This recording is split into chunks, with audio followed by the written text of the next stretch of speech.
Para hadirin sekalian yang kami muliakan, seluruh proses belajar dan berlatih bersama itu memuncak pada hari ini 15 April dengan pentas rakyat ini.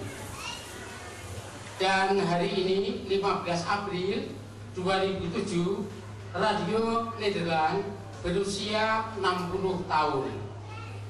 Di pusat Radio Nederland di Hilversum diselenggarakan apa yang disebut Open House, hari terbuka bagi umum. Radio Nederland membuka pintu lebar-lebar bagi masyarakat luas untuk silaturahmi. Maka pentas rakyat kita di sini ikut ambil bagian dalam perayaan silaturahmi di tersebut.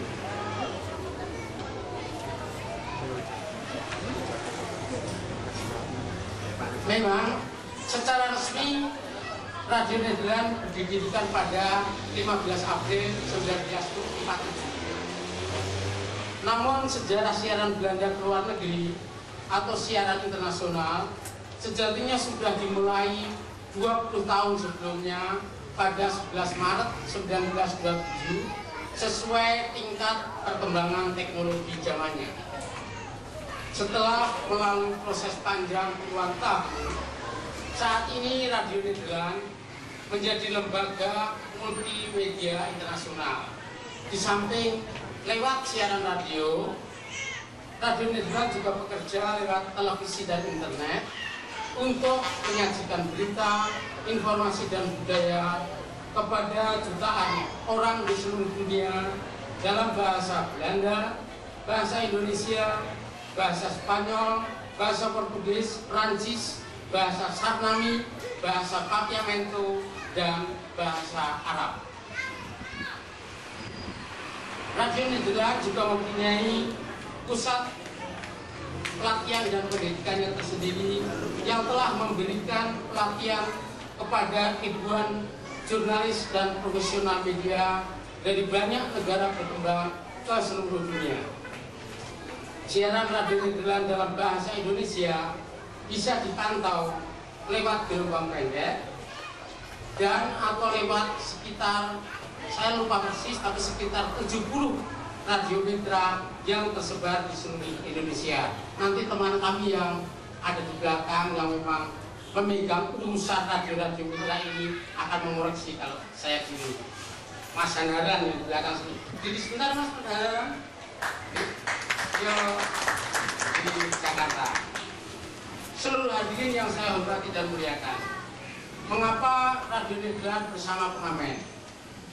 Kita semua tahu pengamen sebagai gejala kehidupan yang khas, lahir dari 1001 faktor kemasyarakatan sebagai bagian perjalanan kita dalam berbangsa dan bernegara. Sejak 21 Mei 1998, negara bangsa kita mengalami perubahan yang katakanlah cukup dahsyat dengan dampak-dampak positif dan dampak-dampak negatifnya. Yang positif kita syukuri, yang negatif kita upayakan perbaiki. Dan pengamen sebagai bagian dampak-dampak itu tidak berdiri sendiri.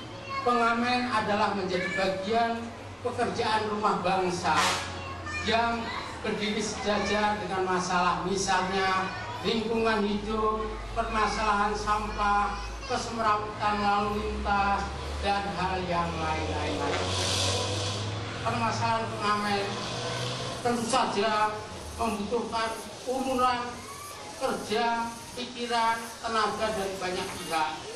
Walaupun keberadaan pengamen sendiri barangkali merupakan suatu gejala yang khas, namun selama 4 bulan kami bersama mereka, tetap kita bisa menemukan hal-hal yang positif yang ada di dalamnya. Kita selalu mencarikan hal-hal yang positif di dalam setiap keberadaan dalam kerangka perjalanan berbangsa dan bernegara ini.